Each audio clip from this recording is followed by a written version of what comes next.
যেটা আপনাকে কইবে হ্যাঁ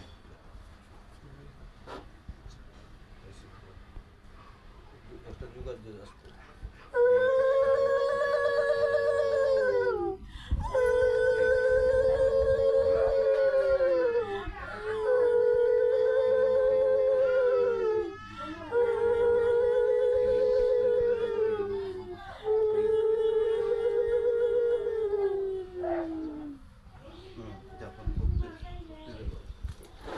গুরু বাবার দোষরণ দই গেছে বাবা